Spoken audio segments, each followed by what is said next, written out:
Well, hello there. I've got a little bit of a demo for you. Try this. Take a look at this light on the ceiling. Now what I have here is I have a little lens, and this lens is great at separating light into its constituent frequencies. So what we're going to do is we're going to put this just over the camera here, like this. And you can see, as I kind of turn this guy here, you can see all of the frequencies of light that are coming from the light on the ceiling right now. We've got reds and oranges and yellows and greens and blues and purples. Mostly you can see actually the three primary colors there if you look. And this is a little hard to tell with this computer camera, because computer cameras are not, we shall say they're not the most superb of all the cameras in the camera kingdom. However, you can still see that it's a little bit of a spectrum here. It's not like three solid lines of color, but you have a gradual fade from one color into the next. Now, I'm going to show you a little bit of something different here. Those are the lights on the ceiling. This is what I call a spectrum tube, because that's what it is. What I have here is a little glass full of, hydrogen. And it's literally just full of hydrogen gas. And what I can do is I can put it in this little guy right here. And when I turn this little guy on, then it'll send some electricity through this hydrogen. And when it sends electricity, when it sends energy through that hydrogen, it'll make the electrons go, wah, and they'll all jump up like crazy. And this thing is gonna glow. I'll show you what it looks like. There you go. Again, in the camera kingdom, we know that our computer cameras are not the best. So what it's really hard to tell here is that this thing is glowing like a very nice color of pink. It's kind of a pinkish, purpley-ish kind of color. Very, very hard to see on this kind of thing. I'll see if I can turn off the lights and make it any better for you. One second. Here we go. Turn off the lights. And truly, I don't know that this makes it much better, but you know what? It's always worth a shot. Here we go. Well, yeah, I don't know that it really does much, but maybe it looks a little bit brighter. Okay, now here's what we're going to do, is I'm going to take this little filter, the same one that I gave you before, and I'm going to put it over the camera, and you're just going to take a look here at this little tube through this little filter. Now what this is going to do when I put this little filter on this thing, is this filter is going to be able to break this light up into its constituent frequencies. And we'll go ahead and take a look here. Okay, wait, I gotta turn it. Ah, there it is. Do you see here, kind of like, wait, like right here, oh gosh, right here where my hand is, you can see the little colors. Okay, now I can't let this thing burn for too long, so I'm gonna give it a little bit of a second to cool down a little bit. Then we're gonna try it again. And I want you to see what colors this light here is made up of. The colors that you see right now, like those little streaks of rainbow, that is not from this little guy. That is from other light that's in the room. So what you're really looking at is these colors that you saw right here. Okay, here we go. You should see cyan here, red here, and then a little bit of this kind of like blue magenta-y sort of, or not magenta, sorry, blue violet sort of color. Do you see the three? Right there? 3 lines of color. What you see here is very different than what you saw with the lights up above. With the lights up above, you saw a whole spectrum. But what you should see here is that there are actually just 3 little lines of color coming from this hydrogen gas. And woo, that is toasty. So we'll let it cool down for a little bit. There's a reason why hydrogen is giving you these 3 lines. Let's take a look at another element. This time we'll take a look at neon.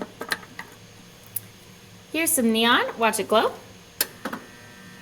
It's a much orangey, it's a very orange color. It's, again, really hard for you to see. I don't really know that you can see it here. Maybe if I bring it really close, then you can see it. Nope, doesn't matter. Can't really see it here. But it is a very orangey color. We'll make sure that it gets some time to cool down.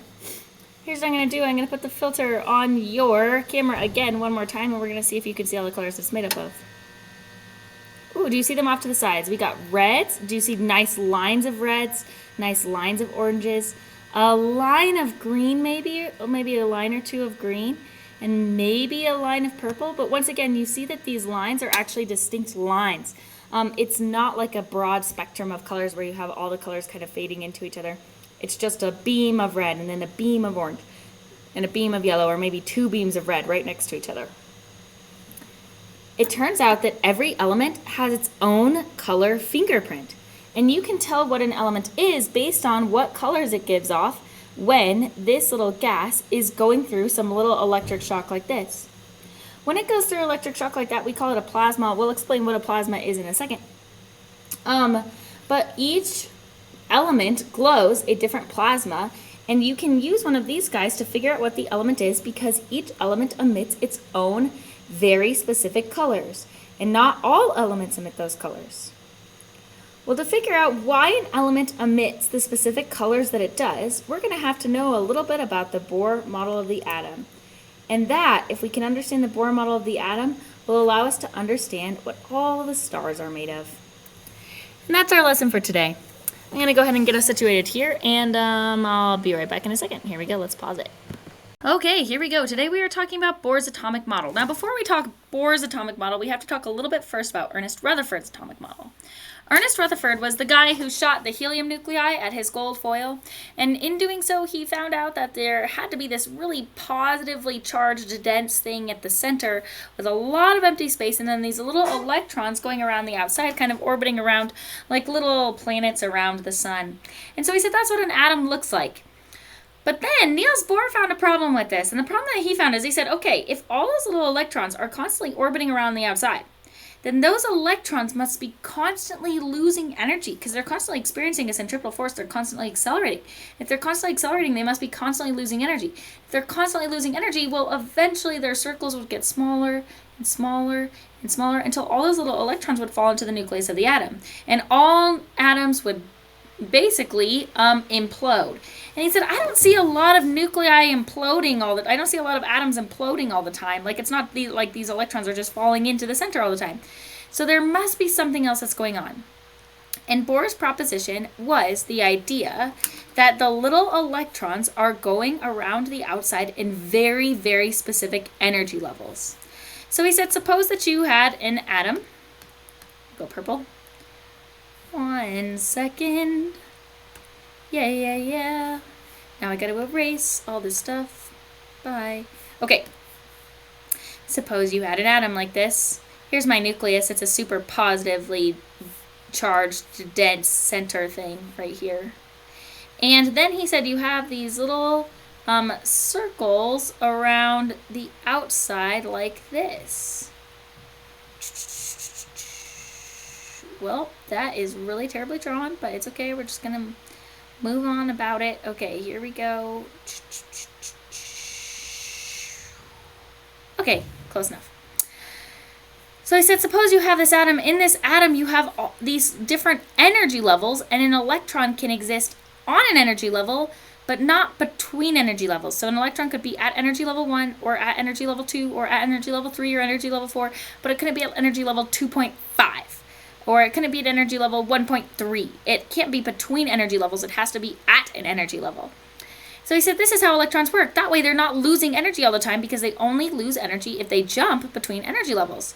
Now this also went with what de Broglie was saying, because when de Broglie was looking at these, he said they have to be in certain energy levels because it has to be that each energy level is the length of a standing wave, is the length of a whole number of wavelengths of the electron so that it forms a little standing wave. If you did not catch that in the last video, then do go back and see it. It happens at the end of the last video.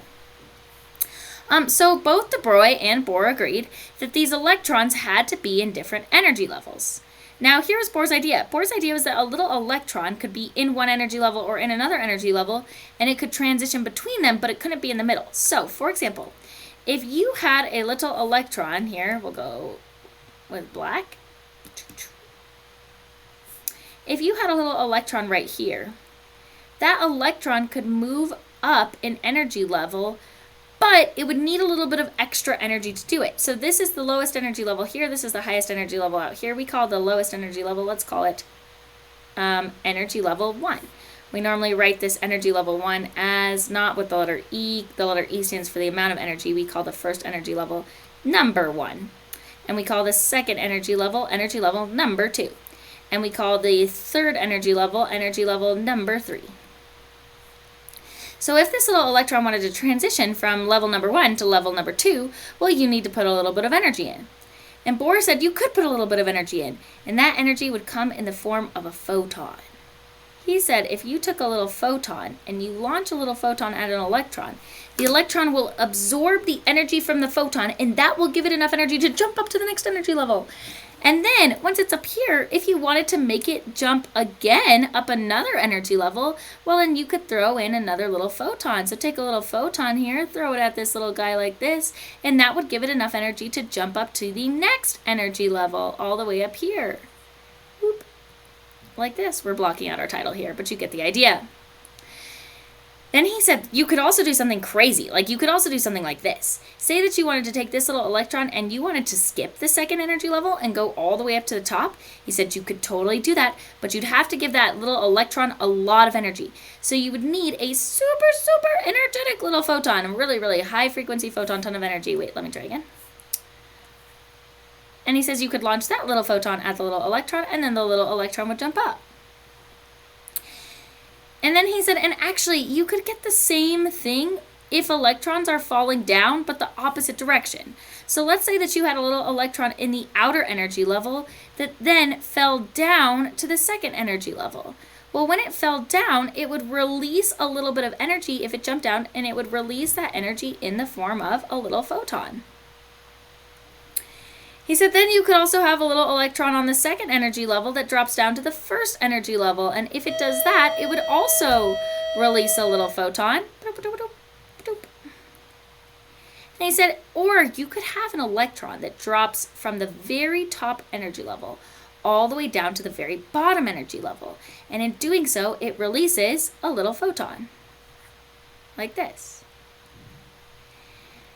And he said, okay, if you wanted to know the energy of these photons, well, the energy of the photon would have to be the difference in energy between the energy levels. So he said that the energy of the photon that gets emitted by the little electron that's dropping down energy levels, the energy of the photon that's emitted, that says emitted, by the way, the energy of the photon that's emitted is equal to the difference in the energy levels. So you would do like the energy of the higher energy level minus the energy of the lower energy level. And that would give you the energy of the little photon that gets released by the electron.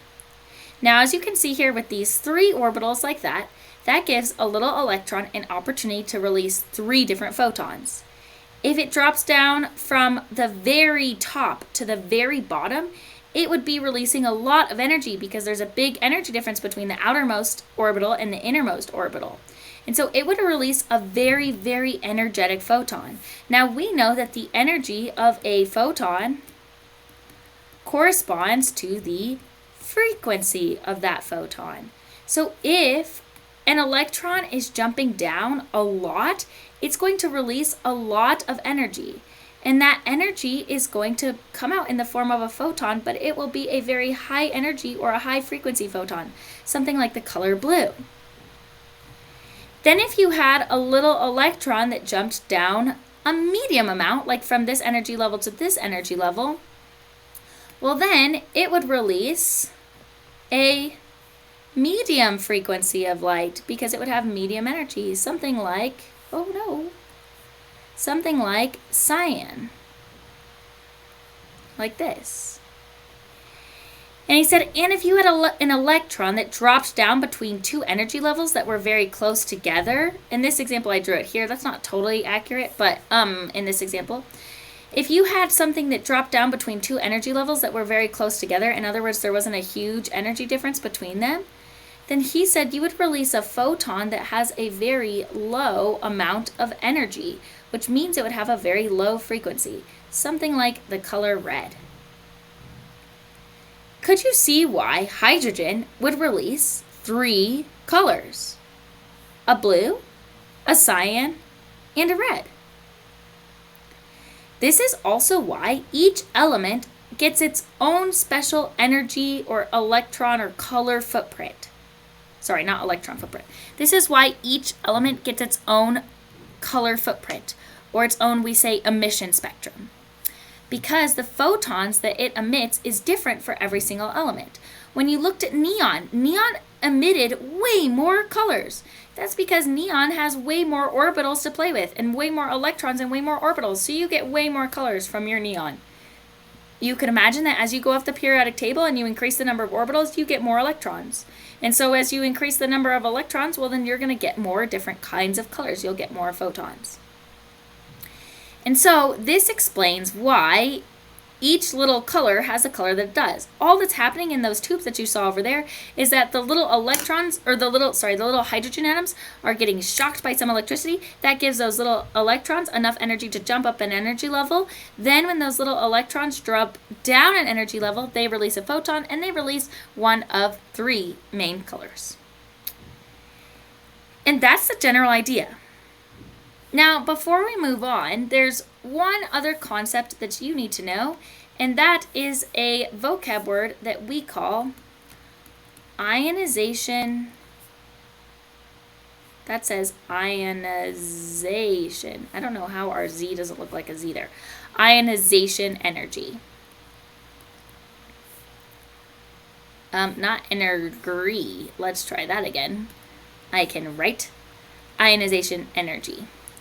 Ionization energy is the amount of energy it would take to grab one of these little electrons and to pull it all the way off the atom. That's what ionization energy is. To write down the definition. Ionization energy is the amount of energy it would take to grab one of these little electrons and pull it all the way away from the atom so that it's not even with the atom anymore. That's what ionization energy is. Now, for this example, and you could see for lots of different atoms and different arrangements of electrons, you would get different ionization energies depending on what you have going on. For example, for a little electron way out on the outside, like one of these little guys up here, one of those little guys would have a very low ionization energy because you wouldn't have to put in much energy to pull it off. But one of the little guys in here would have a very high ionization energy because it would take a lot of energy to grab that little guy and pull it out of the atom, since it's at such a low place, it's so close to the nucleus. This also varies depending on things like your number of valence electrons and stuff like that, stuff that you learned in the periodic table. You know that some atoms are easier to ionize, to turn into ions, than others. Some ionize very easily, other ones pretty tricky. Some are way more willing to accept electrons than they are to give them up. So ionization energy is the amount of energy it would take to pull a little electron away from the rest of the nucleus or the rest of the atom here. That's what ionization energy is. Okay, now we are going to take a look at a little bit of a practice problem here, but I actually have to get it pulled up on my slides, so I'm going to go ahead and pause the video, and we'll come back in a second and look at those slides. One sec here, let me get them pulled up. Okay, here we are. Yes, a practice problem. What you see here, and I'm going to need to get out my little marker. Where's my marker? Pen. Yay. These colors are always so very, very bright. Let's see if we can get like kind of a less obnoxiously bright color. Although some of you are probably like, Miss Wilson, I love the bright colors. Let's just make it all like neon party over here. Okay, here's what you have here. This is what we call an electron energy emission diagram. Here's the idea. If you had like a little atom that looked like this, there's the center of my atom. And then if I had like circle, also, by the way, this pen always makes angles. It doesn't make good circles. Don't ask me why. It's just true. So if I had different orbitals around like this, oh gosh, also doesn't have an undo button, which is just a serious oversight. Okay. Here we go. If you had a little nucleus here, and then it had little orbitals around like this, and you wanted to look at this diagram here. This diagram here is kind of like if I just like zoomed in right on this section right here, like just right here, and I would see down here is the lowest, then I have the medium, then I have the highest energy levels, and we draw those lines like this over here. So what that looks like over here is this is my lowest energy level. It's closest to the nucleus. We call it N1. Then out here is my highest energy level. This one has 4 energy levels, so we call it N4. Then over here it tells you how much energy each of those energy levels is worth. Now this is kind of a weird, you'll see that the numbers are like start at 0 and then go into the negatives here, and that's kind of a weird way of talking. So let me explain why we talk that way. When we define the energy levels here, what we define it as is we define it as how much energy I would have to put in order to pull a little electron out of that energy level. So up here, 0, like infinity far away from this thing at 0, I would not have to put in any energy in to pull the electron away from the atom because the electron is already away from the atom.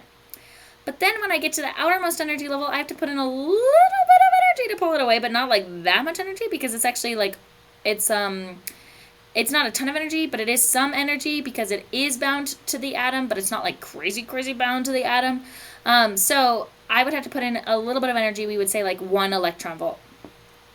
But then if I go all the way down to the innermost energy level, to n equals 1, now I'd have to put in a whole lot of energy in order to pull that little electron away from the nucleus because it's so close to the nucleus, so I'd have to put in about 7 electron volts.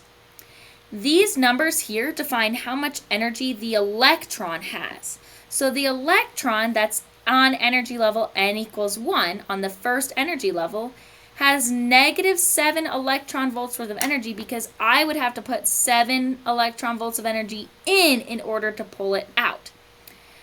The electron that is all the way in the outermost energy level, I only have to put in 1 electron volt to pull it out. So it only has -1.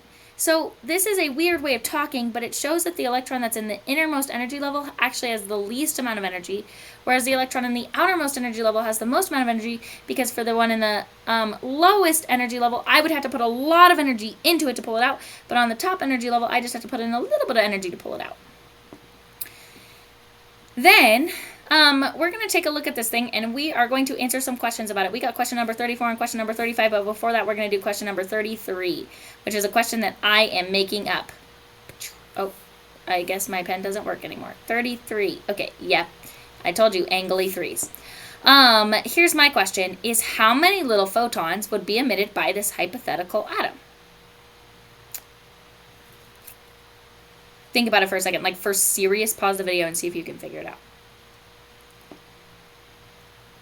Now, if you had this kind of homework problem, or if you had this kind of problem like for homework or something, hint, hint, wink, wink, then here's what you should do. You should redraw this little energy diagram like this, and then you should actually draw on it each possibility for all of the possible photons that could be emitted. Here's what I'm thinking.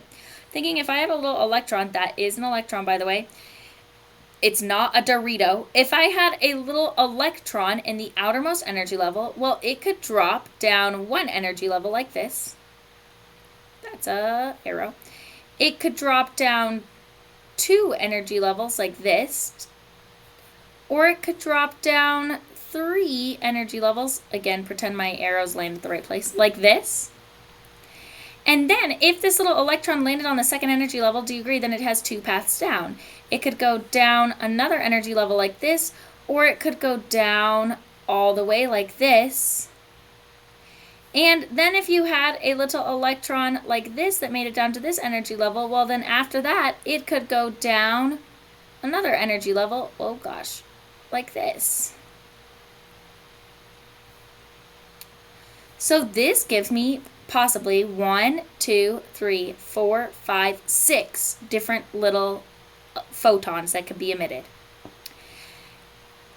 That's my first question for you. Here's my second question for you. What would be the frequency, or sorry, nope, let me back up. What would be the energy of each of these little photons? Well, you say, okay, Miss Wilson, I remember that the energy of a photon is determined by the difference between the energy levels. So you would say, okay, between these two, I have a difference of 1 electron volt. What you're doing in your head is you're doing that the energy of the photon is equal to the energy of the higher energy level, that's an H, minus the energy of the lower energy level, that's an L, just pretend. I'll try to make it a cursive L. Okay. So what you do here is you say, I'm going to do the energy of the higher minus the lower. The higher energy level is -1 minus -2 gives you +1. That is 1 electron volt. Then this little guy, if the electron dropped from here to here, it would release a photon with the energy between these two energy levels, between 1 and 4. That would be 3. That's a 3. Oh, no, please don't, like, save anything. That'd be great. Electron volts. Then if you went all the way from the top, all the way down to the bottom, our difference in energy here goes from 1 to 7. That would be 6. That's a 6. But you can't tell. 6 electron volts. Then if you went from here to here, that little drop goes from 2 to 4. That's going to be 2. That's a 2. Guys, this marker is just terrible. Electron volts. If you go from here to here, from 4 to 7, that's going to be 3. That's a 3 electron volts. Then if you go from here all the way down to here, that's going to be from 2 to 7. This little guy is going to be 5 electron volts. That's a V, by the way. I really did make a V shape. Don't ask me why it came out as a line. Yep, definitely a V. Okay, now here's a question for you. If you're looking at this thing, how many colors of light, how many different frequencies of light are you going to see? The correct answer here is 5. Because you have 1, 2, 3, 4, 5, 6 different photons, but check it out. Here we have 3 electron volts, and here we also have 3 electron volts. So these two little guys are going to be the exact same color because they're going to have the exact same amount of energy, so they're going to have the exact same frequency. Now you're ready for question number 34. It says, which of the following photon energies could not be found in the emission spectra? Emission spectra just means the spectrum of all of the different photons that are emitted. Which of the following photon energies could not be found in the emission spectra of this atom after it has been excited to the n equals 4 state? You throw a little electron all the way up to the top. Which photon are you not going to see? You would say we would not see anything with with D, 4 electron volts, because you see I got a 1, I got a 2, I got a 3, I got a 3, I got a 5, I got a 6. Nowhere do I have a 4. So I will not see whatever color corresponds to 4 electron volts. Next, it says, which of the following transitions will produce the photon with the longest wavelength? If I say longest wavelength here, you should be thinking long wavelength. That means low frequency. Low frequency is a long wavelength. So what you should be thinking is low energy. A long wavelength is going to be really, really relaxed. That is just a super chilled out photon. So you're looking for the one that gives you the least amount of energy. And that would be the drop from n equals 4 to n equals 3. So the correct answer here is E. If I asked you alternatively, which of these 5 gives you the photon with the shortest wavelength? You would think short wavelength, that means high frequency, which means high amounts of energy. And you would say the biggest energy jump you could get would be from 4 to 1. And so you would say that the correct answer here would be D for that particular question. And that is all for that practice problem. Now I'm going to go ahead and transition back over to our other page. So I'm going to go ahead and pause this video and get us transitioned. 1 second. Okay, one last comment for you here. Do you remember when we talked about why the sky is blue? And we said that these nitrogen and these oxygen molecules had really certain resonance frequencies, and they had to be hit with their particular resonance frequency, and then they would scatter that resonance frequency? Well, check it out. Will every frequency of photon make these little electrons jump? Not necessarily. Some frequencies are really good at making them jump, a frequency like the gap between them. But other frequencies are not very good at making them jump. So, for something like nitrogen or oxygen, the resonance frequency is the frequency of the photon that would make the little electron jump. If the frequency is too low, it won't have enough energy, won't make the electron jump up. If the frequency is too high, well, it'll just knock little electrons straight off the thing. But if the frequency is just right, it'll make the electrons jump up. And then, when the electrons drop back down again, they'll release a photon of the exact same energy. So what they'll do is they absorb the energy from the perfect frequency photons, which are photons that have frequencies like blue and violet. And they absorb those photons, and then those little electrons drop back down and they release that little photon again. They spit it back out into the space, but going some other direction now. And that's how they throw the blue all over the sky, which is why the sky looks blue. That's what we mean by resonance frequencies when it comes to things like nitrogen and oxygen molecules. And that, ladies and gentlemen, is just about all for Bohr's atomic model for today. Your homework mostly has to do with these two equations here, being able to use this equation, ta-da, and being able to use this equation as well. Sometimes also HC over lambda, but you could imagine combining these together to get, like, if you were looking for something like the frequency. And that is all for today, folks. I hope you have a super wonderful rest of your day, and I'll see you next time. Bye, good people.